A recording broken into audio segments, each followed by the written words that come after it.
right, are speakers ready to come and join me? Dr. Banagura, Dr. Laflamme, and Dr. Sataraj.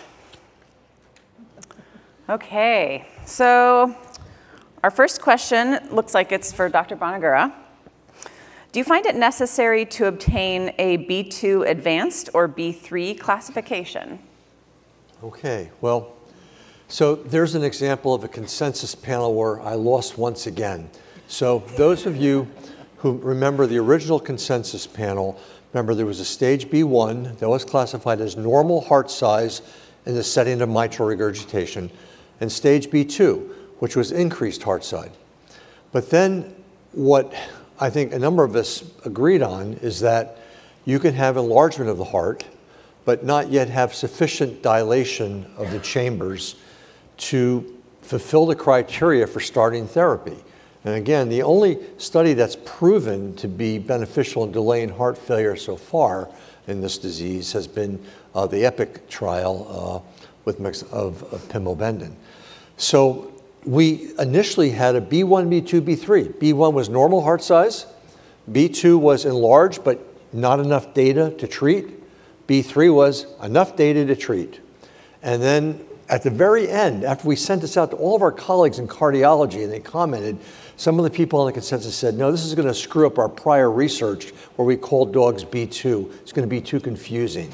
So now it's even more confusing because I literally listened to the big cardiology meeting in Europe that went on last week, and a number of the speakers classified B1 incorrectly and said it's normal heart size. Well, it can be normal heart size, but it can also be enlargement. So right now there is no B3, and we should probably get rid of it. I think B2 right now is defined precisely as enough enlargement that it is appropriate to treat based on a clinical trial. And if you use that and forget about the enlargement issue, that I think is the more important thing. There's a clinical trial showing efficacy. So I don't know if I answered the question well enough, but you know, whether or not you should try to treat earlier, I don't know. I actually have the question, should we try to treat later? I mean, pimobendan, the generic, is not available in every country. And we also need to know more about the bioavailability of generics. So if you're talking about proprietary preparations, number one, it's been hard to get for years because of the big problem they had with production. And number two, it's about $1,000 a year, US, a little bit more, depending on the size of your dog. And if you start treating at exactly the EPIC criteria, what would happen if you waited to the delay criteria for prediction of heart failure? How much benefit incrementally is there by starting earlier? So we don't know the answer to that, and those data aren't available. But I wouldn't try to massage substages of B1 and B2. I think they're pretty well outlined. Just read the consensus paper, and it looks, I actually would encourage our cardiology colleagues to read it as well, because they haven't, many of them, unfortunately. So anyway, that's a fairly blunt answer, but it's a point of recurrent annoyance, at least to me. Okay. I was on the consensus panel, but you know, we compromised with that new definition of B2. Fair enough. There's one more assessment question about these patients, and it's your opinion about the usefulness of the MIND score in B2 patients? Yeah. So, no. Actually, that's a very interesting study. I believe it's from the group in Italy, and that's a very active group looking at myxomatous mitral valve disease. I think that the MIND score might. And again, you have to ask the question, what are you trying to predict and what are you using as your surrogates? If you have echocardiography available, even 2D echo, you probably have enough. If you have a good stethoscope and a reasonable set of information between the earpieces, you should be able to diagnose myxomatous mitral valve disease pretty clearly, even with just 2D echo. You only need to make 2 measurements according to the EPIC trial. You need to measure the left ventricle in diastole. You need to measure the left atrium and its relationship to the aorta. So I guess 3 measurements. A lot of these other studies, like the MIND study and stuff, they're trying to predict would a dog have B2 status based on other criteria, like natriuretic peptides or ECG changes or radiographic changes. There are a number of papers like this. And also they're trying to look at prognostic information, which I think is useful. I would say that most cardiologists I speak to don't use those criterion in mind yet, but I think it's certainly a reasonable approach. And, you know, I think the other questions that we have are, do we know the optimal time to start prevention of or delay of heart failure therapy? Do we know if you added RAS inhibition at optimal doses or basically higher doses, would you see benefit? And if you combine these treatments, would they be beneficial? And those studies have not really been done, at least to my awareness. All right, thank you. Good question.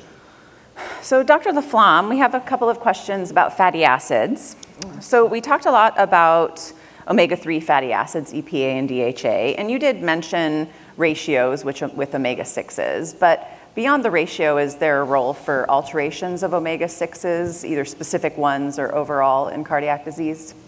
Thanks, great question. I did not mention ratios because if we look at strictly total omega-3s and total omega-6s and look at a ratio, it's absolutely meaningless. So it depends on what you're actually trying to do when you're looking at the different fatty acids. Yes, it's important to increase your long-chain omega-3 fatty acids, your EPA and DHA, relative to your arachidonic acid. So in that regard, you might say a ratio is important, but certainly not omega-3 versus omega-6. That said, obviously what you're trying to do is replace the inflammatory prostanoids that come from the arachidonic acid and replace them with the less inflammatory or non-inflammatory metabolites that are derived from the omega-3 long-chain PUFAs. And so a related question is about the concern sometimes by human cardiologists in different places about the role of omega-3s in patients that are taking antithrombotic drugs, and maybe there's an impact on coagulation efficacy, and an interaction is feared. Do we have any data in dogs and cats, particularly in dogs with this disease that are treated with these drugs? I am not aware of any data in dogs. There certainly is data that shows a very mild impact on coagulation with the omega-3 fatty acids at fairly high doses. That said, obviously one of the points of using the omega-3s is for the thrombotic effects, and so we would expect there to be some additive effect. So it makes sense to monitor that. If you're, for example, a veterinarian that's got an animal that you're feeding a high omega-3 diet or giving supplements, and you're feeding something that's going to interfere with clotting, you can't have an additive effect, and we don't want to cause bleeding disorders. But it seems to be more of an issue on the human side. However, I'll let John address that in terms of if you've had any clinical observations based on that. Well, I can tell you that when I cut myself shaving and it doesn't stop bleeding, I have to cut back on my krill oil. I don't know if that's helpful or not.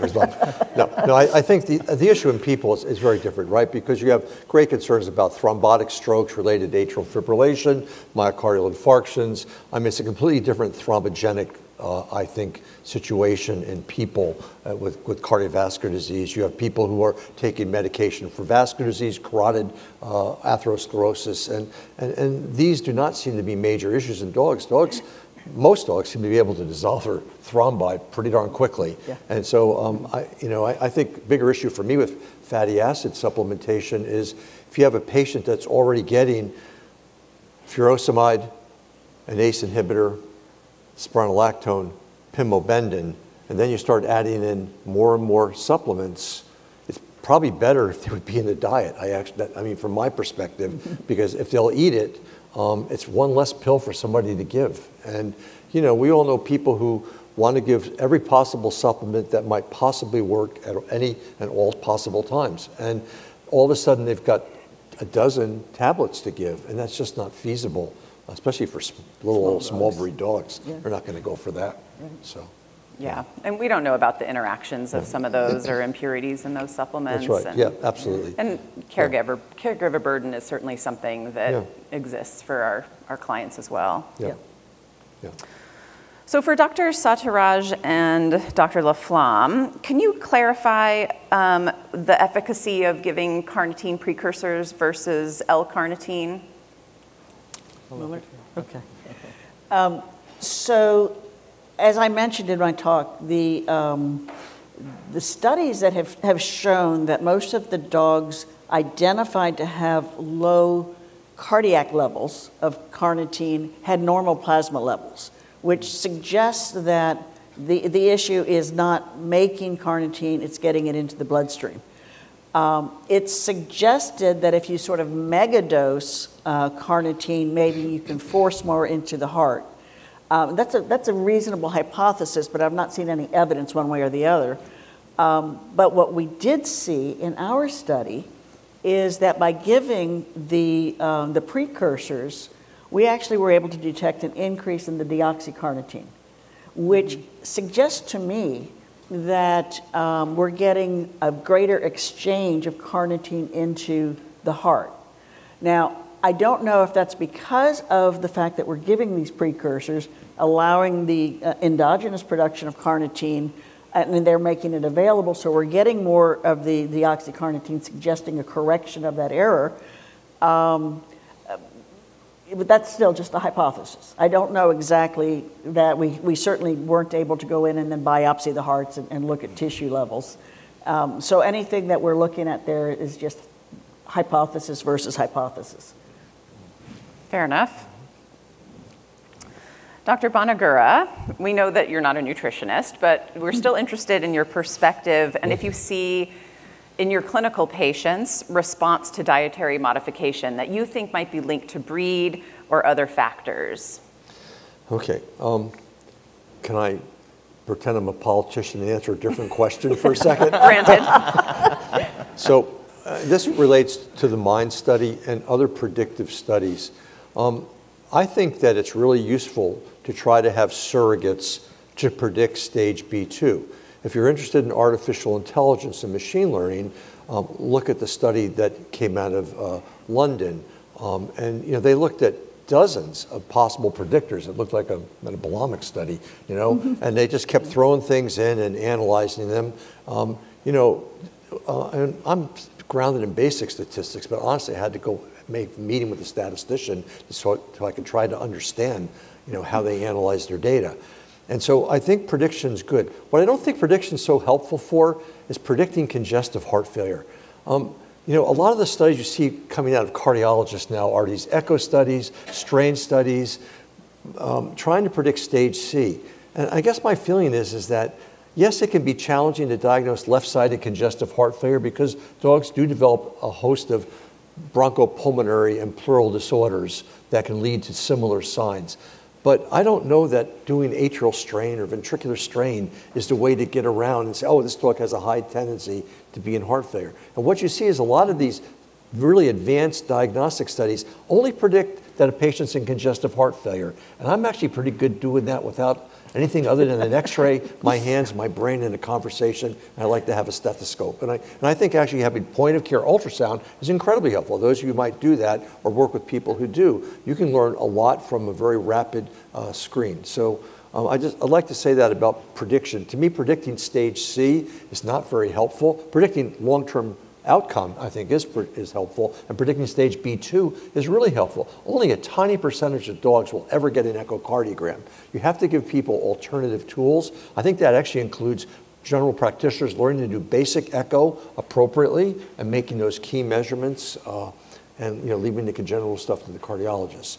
As far as diet is concerned, so I don't normally recommend supplementations. I can echo what I think Dottie said about carnitine. I mean, I worked with the person, he was my first resident, we're best friends. So, I mean, I know all about the boxer stuff. Well, you actually think all those boxers died. So, because I never saw L-carnitine supplementation lead to improvement of an echocardiogram. And I mean, we did this for a long time. We actually have unpublished data where we looked at kinetics and myocardial biopsies in dogs with L-carnitine. It's very hard to get those tissue samples analyzed, at least it was when we did it in the 80s. But most of us have stopped. I think we do tend to use carnitine and taurine supplementation in dilated cardiomyopathy dogs, especially of off breeds. You know, like if you have a Frenchie with DCM, there's something wrong there. And, you know, and so I'm going to let these folks talk about diet-induced cardiomyopathy. But I do believe, and I'm an author on one paper that will show a difference, I think, in breeds that don't normally get cardiomyopathy and are eating legume-rich diets, we'll just call it that. And I think those diets we switch. And I have echoes of amazing changes. And some of those dogs may have had myocarditis. I live in an infectious disease area, but probably most of them didn't. And I do think there's something to be said. What specific ingredients in the diet cause it, I don't know. It's beyond my expertise. As far as the standard heart failure patient, what I tell them to do is I tell them to take away the salt shaker. So that means no more beef jerky treats. I tell them to be mindful of cheeses and things. You know, Cheez Whiz is a good way to get pills in some dogs, but some Cheez Whizzes have a lot of sodium in them. Having said that, we were discussing a couple days ago a paper we just saw in humans in decompensated heart failure. They were given salt tablets compared to nothing, and they did just as well as the people who didn't get salt tablets. So Dottie's point about we're probably overemphasizing sodium, I think, is important. I mean, I'm old enough to remember the original heart diet. I mean, I know we're not supposed to mention brands, but that was the original, right? And it literally looked and tasted like cardboard. I actually tasted it once. It tasted terrible compared to kennel ration, okay? And so I think that overzealous sodium restriction is not a good idea because you want your patient to eat, because some of the studies have shown that loss of body mass and also that anorexia are predictors of bad outcomes in dogs with heart disease and heart failure. So I do think that, and actually even going from B2 to congestive failure, you can show statistically a decline in body weight and a decline in appetite. That's been shown in a number of studies now. So what I really want is a diet that a dog will eat that has stuff in it that might be beneficial in terms of supporting cardiac metabolism. I still think we need to see studies of major outcomes. I think that would be very helpful, but that's, I guess, my general take on it. I don't give taurine to every dog with cardiomyopathy. I don't give carnitine to hardly any dogs. I do change the diet in breeds that get DCM that are not typical genetic breeds like Dobermans or Irish Wolfhounds. That's probably enough. So. Well, you mentioned advanced diagnostics. Somebody had a question about your opinion on the use of imaging such as MRI and CT and diagnosis of MVD. Well, they're just really expensive and they require anesthesia and they're not necessarily helpful. The other problem is that if you ever look at heart function in patients who are under general anesthesia, I mean, it kills their heart function, right? So I don't even know how you would assess a ventricular function in that setting. What I would like to see MRI studies of are volumes of the left ventricle by MRI compared to volumes in the left ventricle by 2D or eventually 3D echo, because those are the data that we need. Because we use all these different formulas as cardiologists, and this also includes dilated cardiomyopathy dogs, to assess left ventricular size and function. And we don't actually know if they're valid or not. I mean, they're probably more valid than a simple linear measurement that you cube, which is what most people have done to get volumes. And that's been shown probably to grossly overestimate volumes. But I don't think that, other than as a research tool, now a PET scan looking at metabolism or something like that might be interesting. But again, these would be, I think, research tools. So I don't see it. I think what needs to be done is I think somebody needs to pull out a point-of-care ultrasound system. They need to have 2 probes. You can't just get by with 1 probe. They need to learn how to make basic images of the mitral valve, left ventricle, left atrium, and just manage stage classify dogs with mitral valve disease and don't send them to cardiologists until you can't get them out of heart failure anymore. Because there's too many dogs with this disease. There aren't enough cardiologists. And I think that people need to learn to do this. Or use the surrogates that I mentioned. You can certainly combine BMPs and VHS and even VLAS to try to predict stage B2. Taking serial radiographs for general practitioners, every 8, 12 months, whatever, depending on how big their heart is getting. As they get to that change where they start to suddenly increase their vertebral heart size, that is a high predictor of impending congestive heart failure, probably within the next 6 months. And that's probably a patient who should be put on pimobendan and careful home respiratory rate monitoring at the same time. All right, thank you. Dr. Sataraj, you mentioned at least one of the studies looked at dogs that had different severities of MVD. And so do you think that in the more terminal stages of this disease, what is the role of nutritional supplementation? And I'm choosing to interpret this as both efficacy and the pragmatism. That's a great question, and that's something that we always wrestle with. At what point do we also need to bring in other solutions to be able to address the disease? And again, I'm not an expert in the cardiac space, but generally when you talk about nutrition, the earlier you begin and start preventing some of the changes that likely happens over time, for example, the cardiac remodeling that we heard about a lot today, that's where you have a better chance of success in trying to either decline the progression of disease, and in some cases, in other situations, you may be able to even prevent the disease from fully developing. So it's hard to say that at some point you can only, when you start getting into the C or the D stage of disease where you just focus on nutrition and not do anything else, because you need to have other support to be able to be provided to the patient to address the other complications that likely come in.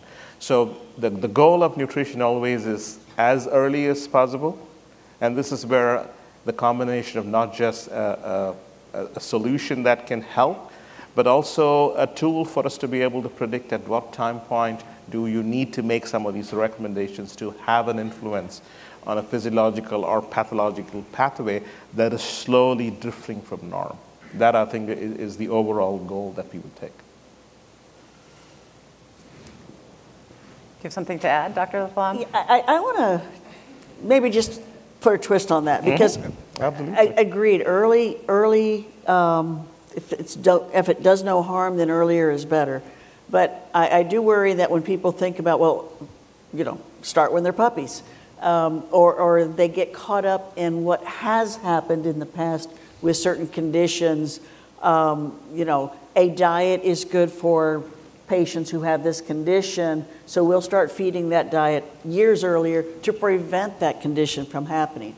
And I just want to clarify that that's not what you're suggesting. No, I'm suggesting a marker to see when things are drifting. Yes. And how can you start correcting Right, because a diet-sensitive important. Condition is not the same as a diet-induced condition. So changing the diet can't prevent that disease from occurring, but it might address some of those metabolic changes, which could potentially keep the heart healthier for longer. Correct. Thank you. Yeah, those are all really good points, and it's a nice segue to a question that's specifically about that. Oh. So if you have a asymptomatic dog, but it's an at-risk breed, so your Cavalier, something like that, is there a harm in starting a therapeutic diet? Another example that this question asker added was, what about supplementing taurine and a Doberman with DCM too, that they're an at-risk breed? I know Dr. Bonagura is probably not a fan of that. But what about a therapeutic diet in that kind of instance, where you have a risk factor, but not a documentation of the disease? Yeah, I think it comes down to, first, do no harm. And so if a diet provides complete and balanced nutrition, but it has certain modifications that might be beneficial for heart function or in a different condition, for kidney function or liver, whatever, it's not going to hurt the pet to feed that diet sooner than is needed. The downside is probably one of the things that John was referring to earlier, cost. Okay, so if you're asking somebody who's got a calf, and you're going to start treating them with a heart diet when they're 6 months old and it's going to be on this special therapeutic diet for their entire life, it's not going to physically harm the dog, assuming that it meets the nutritional profile of that dog. But the question is it appropriate to recommend that? Because there's certainly no evidence that feeding a therapeutic diet with even the cocktails that I identified, or feeding pimobendan if we're talking about therapeutics, there's no evidence that they're going to get a benefit if they're just at risk. So it becomes then a sort of a clinical decision, I guess, in the face of lack of data. When do you actually start treating? And so we have data on the pimobendan.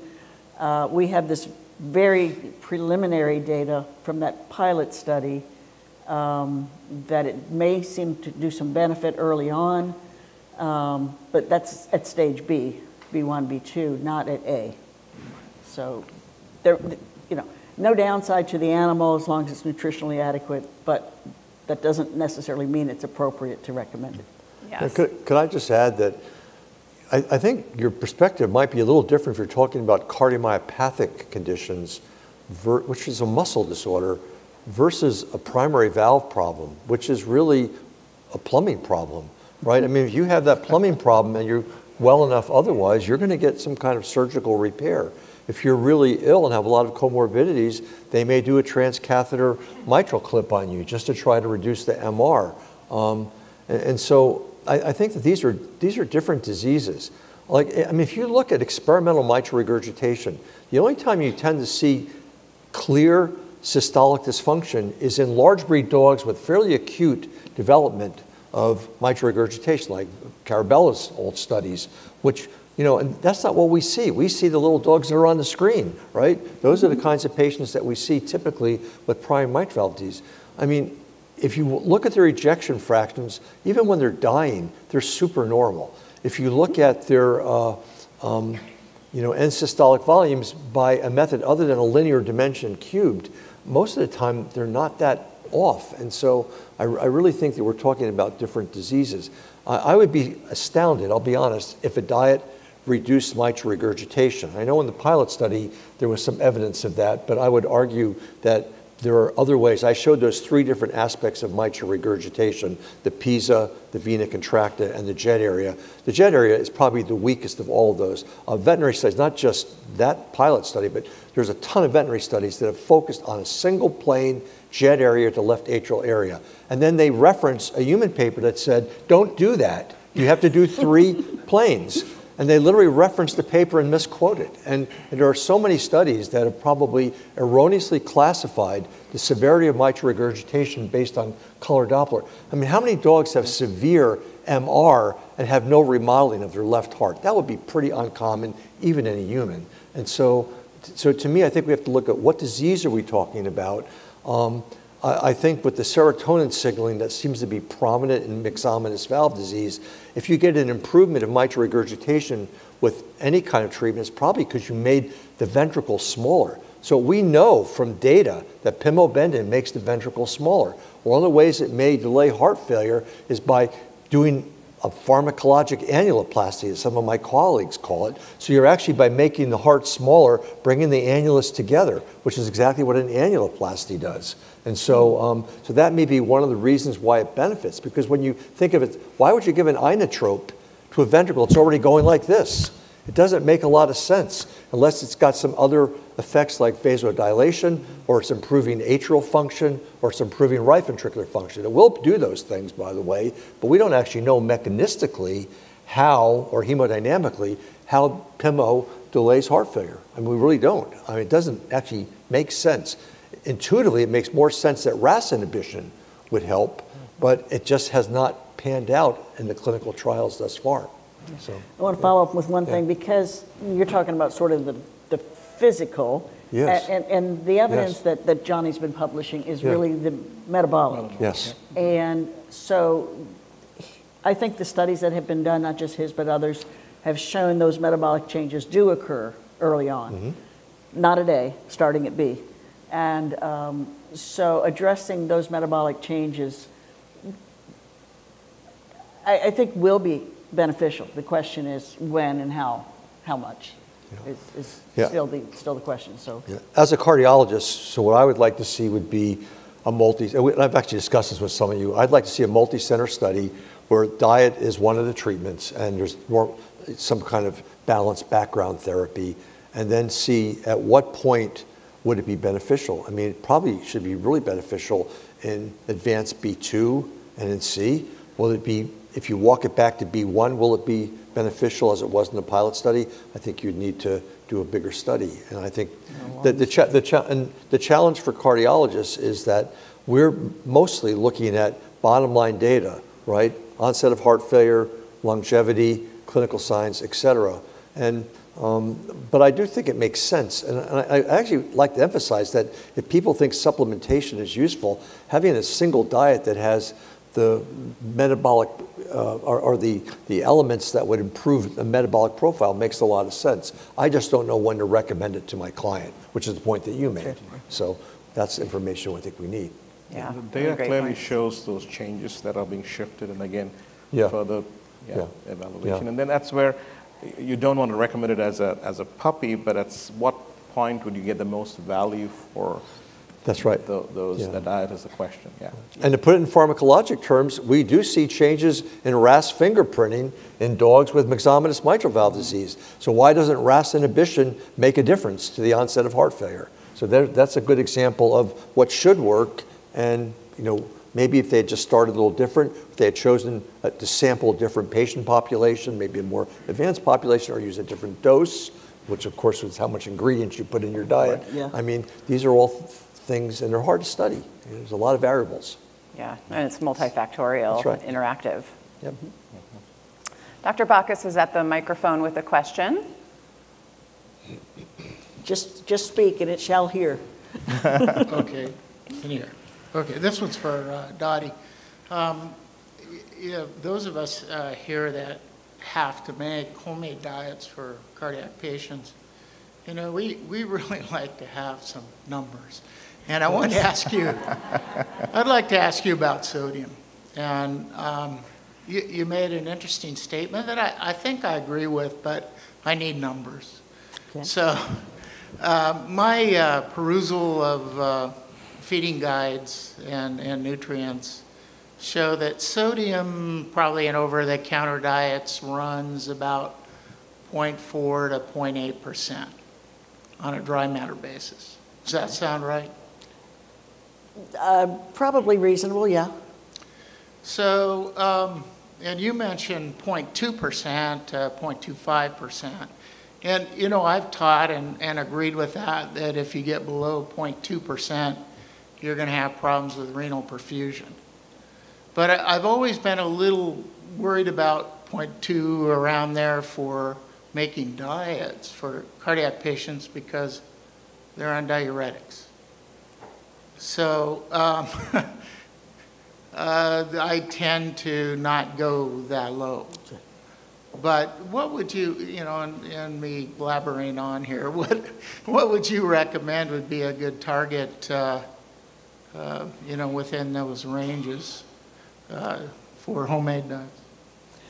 Thanks, Bob. Great question. And so I think that there's evidence based on the studies that I summarized for you that 0.2 to 0.25 on a dry basis is still going to be stimulating the RAS system a little bit.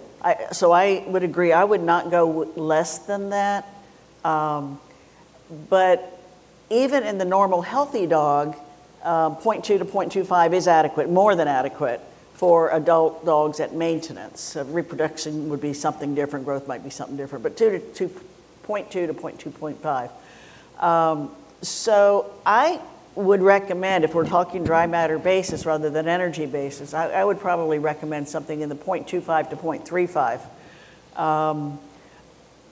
There's, the canned foods are going to be higher in sodium. Existing canned commercial maintenance diets. On a dry matter basis, they're going to be higher. So you might find the 0.6 to 1% in those foods, but the commercial dry foods generally are in the 0.25 to 0.4 amount.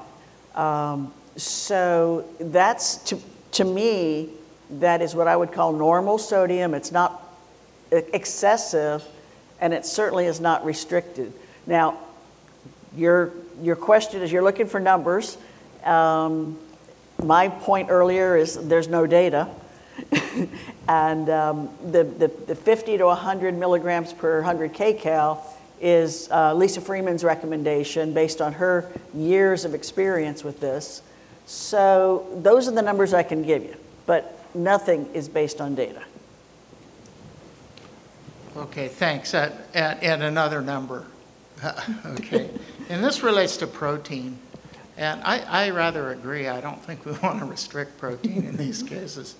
But it was interesting, Dr. Cetera showed, as I recall, that with these dogs stage C, that the TAMNO or trimethyl methoxide. Anyway, that looked like that went up substantially. And so it seems to me you give carnitine, the more carnitine you get, the more you run the risk of getting an elevation in that particular metabolite. As I understand, animal source protein is a great source of carnitine. Mm-hmm. And so the more animal source protein we give, the more potential, negative. I don't know. Do we know that metabolite causes bad news in dogs?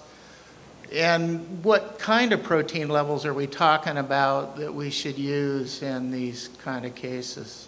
Okay. So great question. Let me start with the issue of carnitine. You're right. The meats are going to have abundant carnitine in them. The studies that have shown carnitine supplementation increases TMAO, whereas actually synthetic carnitine added to the diet.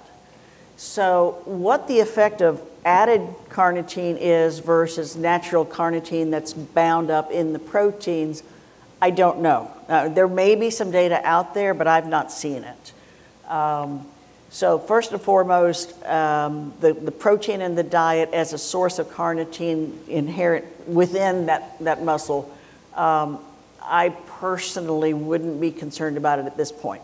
Second point, does TMAO cause increased morbidity, mortality in dogs? We don't know that. There's it's an association. There's certainly no evidence. We haven't been looking at TMAO over the years, so we've never seen any association. But that doesn't mean it's not there. It doesn't mean it is. It means that maybe we need to start looking at it. The third part of your question was how much protein. And again, we don't have data. That recommended that I had put on the screen at 25% of calories is a old number from Tony Buffington years ago. I generally recommend at least that amount because I don't have more data to base it on. I certainly know that we want to be feeding these senior dogs, healthy or not, we want to be feeding these senior dogs more protein than the minimum requirement because the minimum is based on nitrogen balance studies. And we know that in order to maintain lean body mass, we need 2 to 3 times more than that. But really the only data, there's very few studies. I think Joe Washlog's group did a study at one time looking at different protein amounts and different levels and looking at, protein turnover or lean body mass. And Dick Keeley did a study looking at changes in lean body mass in dogs. And so I think it was more than the 25 to 30% of calories seemed to be appropriate. And so the 25 is sort of like the minimum for senior dogs. Can I ask a question of the audience? Absolutely. Yeah. Joe, are you still there? Did he step out? Okay, never mind. Maybe I can add to that comment. Great. As well as we know at least most studies suggest that there's a microbial component to the production of TMAO. So that's a piece that is just being evaluated, and we don't know enough to be able to understand, is the changes in the microflora a consequence of disease or is it the cause? And those are things that will evolve as we get more understanding for that. But clearly there is a role that the microflora plays. And it's surprising when the dogs are healthy, you don't see that. You don't see those signatures. Only when you start having a disease progression take place, you start seeing those levels go up. So that'll be a lot more studies to be able to clarify that and see how those patterns change. Yeah. And one more thing to add. Carnitine is added to a lot of weight management diets because of its benefits in terms of lean body mass. There's one study that's been done that showed that adding fiber to a diet reduced the TMAO production from carnitine. I assume that's a microfloral effect, so a prebiotic type effect, but that's something to keep in mind as to influencing dietary aspects that might then influence TMAO if we decide it's worth looking at. And that brings up an interesting kind of a discussion that probably I'd like to tee up and further down the road as these meetings happen, is we've been trying to look at fibers as a source of prebiotics. I mean, it's just a general concept, has lots of studies have confirmed that. But what's emerging is that what comes out of the fiber breakdown is also hugely driven by the microflora that's present, because there's the only one that's going to metabolize that. And again, changes in the microflora can hugely impact how the same dog, cat, or the human would metabolize a fiber source differently. At least that's the thinking, and there's a lot more happening in that space. But those are things that's going to really shine a whole new light on how we understand the role of microflora, not in terms of direct input in influencing immune factors that they've been producing, but also digesting fiber, which we have known for a long time, but then trying to make that more from a personalized perspective is something that will open up quite a lot of opportunities for us to do research and perhaps come up with optimal solutions that might be relevant for a particular dog or a particular condition as studies take place. I'm going to direct the next question to the whole panel, and it's about your perspectives on using coenzyme Q10 in animals with heart disease. Again, I think if you look at research data where you make the myocardium ischemic, you can show that coenzyme Q10 levels change or concentrations change, and you can force it to become higher with supplementation. But again, does it make them live longer, live better, have less clinical signs? If it doesn't do those things, I'll just be honest, does it matter? I mean, you can't get a drug passed through the FDA because the BNP went down, right? You're going to have to show that a patient had some major clinical outcome benefit. And so this is the challenge for all of us whether you're trying to talk about drug therapy or dietary therapy or supplements. You can always find a paper, a small study that shows some metabolic or biochemical or biomarker or echo change. But in the end, if you don't look at a fairly large sample of representative patients and you don't look at major outcomes, is that what you would do? Do you want to take 20 pills that might be helpful? Some of you probably do. I keep forgetting to take them, so I'm down to about 3 that I take that I know I don't need. But I still take the ones I need every day. And so this is just a clinician's mentality, I think. The mechanisms are highly important for developing things. But on the other hand, in the end, you have to put it in a patient, which is even more complicated than the slide that we saw earlier. And so that Ezekiel's. And so I guess my feeling about it is that coenzyme Q10 has not been shown to be beneficial, and why would you give it? It's an expensive supplement. It's a bother for clients. That's the other point. Once you put a patient on medicine and clients believe they need to give it, that's a pretty big inconvenience. Think about your own lives. You are veterinarians, most of you, or many of you. You have dogs and cats. You know they're all sick, right? So then when you go on vacation or come to a meeting like this, you can't get the kid next door to come in and take care of them. You have to find a vet student or somebody professional. You're spending thousands. I used to spend thousands of dollars a year to treat 3 cats so I could travel, and and have vet students come. I'm being serious. I mean, there are real consequences to prescribing medicines, not just a certain small percent will be bitten. People will have expenses that they can't necessarily bear. And you may even change the whole dynamic for the dog and the owner. So I think it's important to have some evidence to give things. Yeah. The theory behind it is sound as a hypothesis, because you've got compromised metabolic mitochondrial energy, and so the CoQ10 is in theory going to help support that, enhance oxidative phosphorylation, maybe reduce free radicals. The theory is sound, but I have to agree with John. Without evidence of a real benefit, I don't see any reason to supplement it. Yeah. And studies needs to be done. Yeah, and I would say, if it's not too costly to put it in the diet, great, because that makes it easier as long as the diet's still palatable and cost effective. I think that's an easy place to try to give things that you're not positive will work. It's easy for me to say, I'm not a nutritionist, but you understand what I'm saying. Yeah, and when we're evaluating supplements, we're often left with safety and efficacy. Yeah. So if something isn't efficacious, then the best case scenario is it's safe and maybe it's a waste of money. But these other issues we can't ignore. And one thing that comes up also is the compliance piece that you bring up, Dr. Bonagura. Compliance. Are they going to be able to comply with the recommendation? And I think palatability is another issue that comes into play as we start looking at these things. Yeah. If you can't, you might have the best thing to offer, but either you're not able to comply with it, or if the dog or cat doesn't eat it. Yeah. Okay, Dr. Stockman is at the microphone with a question. Yeah, I tried to ask it online, but it wasn't very popular, so I'll try and ask it in person. So to your point about putting things in the diet, and that's one thing I struggle with a little bit, because if, for example, we think about the omega-3 fatty acids, the long-chain omega-3 fatty acids, and the difference between providing a supplement that we know, for example, hasn't been exposed to high temperatures or oxygen versus something that's been put in the diet and definitely has. Do we know the changes, for example, in the benefits and the efficacy of the supplement if we try to get it, kind of sneak it in through the diet versus to provide a supplement separately? That's why you shouldn't ask a cardiologist any nutrition questions. To Dr. Laflamme.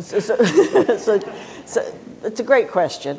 So the question is essentially, you can give it as a supplement and you know what you're giving, as opposed to maybe they put it in the diet and maybe it's still there and maybe it's bioavailable. How do you know? How do you make that call?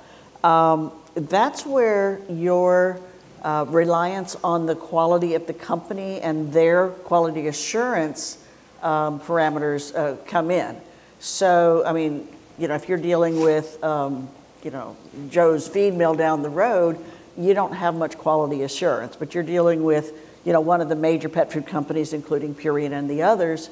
You can question them and ask how they're doing it. I mean, for example, I'm pretty sure I can speak, even though it's been a while since I've gone. I don't think Purina has changed their quality assurance programs. No. So they monitor that kind of stuff, and they do evaluations of the diet post production, and also before studies go onto the market in the first place, they do what they're called storage tests. So foods are made, analyzed, or sampled, and then put into appropriate storage conditions for, up to 18 months, I guess. Yeah.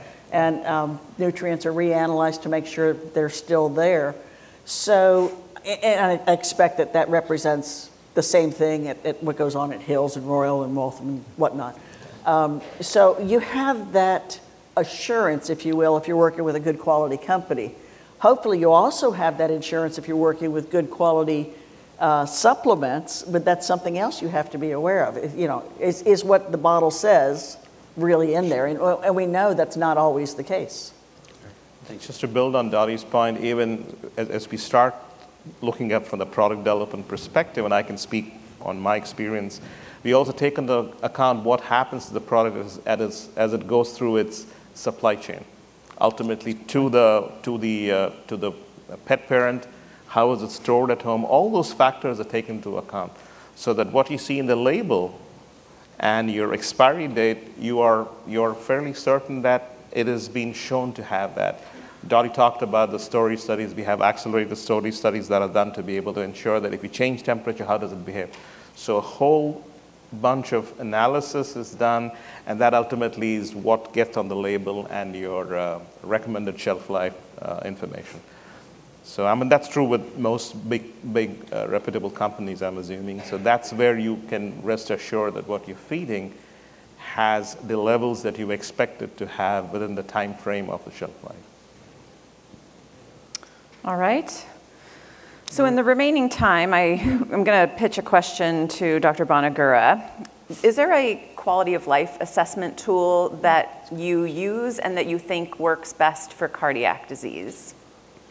Yes, that's a great question. So there is a Minnesota Living with Heart Failure survey that was developed for physicians to use for humans with heart failure. And the folks at Tufts modified that to create a quality of life survey. I think there's also a quality of life survey that was generated from Penn. I don't know how many cardiologists use that. When I talk to my students, I have to admit that I give them fairly basic stuff.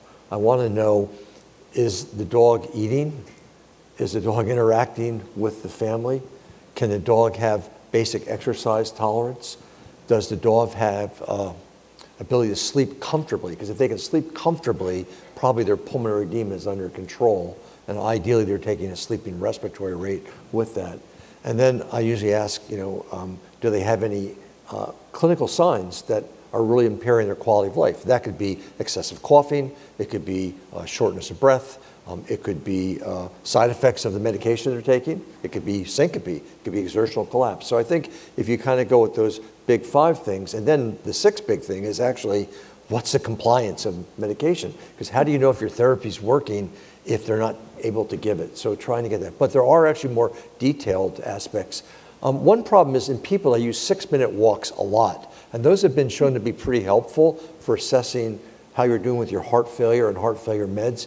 I can tell you, we did 6-minute walks in dogs with stage D heart failure when I was at the University of Missouri. Every dog finished a 6-minute walk and said, can we go a little longer? And so I'm pretty much, that's a bit of an exaggeration, but not much. Dogs are great athletes and they're such willing companions. And I think that it's hard sometimes to be objective, but I think those big 5 things in compliance are what I emphasize when I'm talking to clients. Yeah. Whether it's seizure or diarrhea or heart failure, yeah. to me. Those assessment tools are really important. That's great, yeah. All right, well that wraps up our panel discussion. Thank you to our panelists for the discussion and for their great talks. Thank you.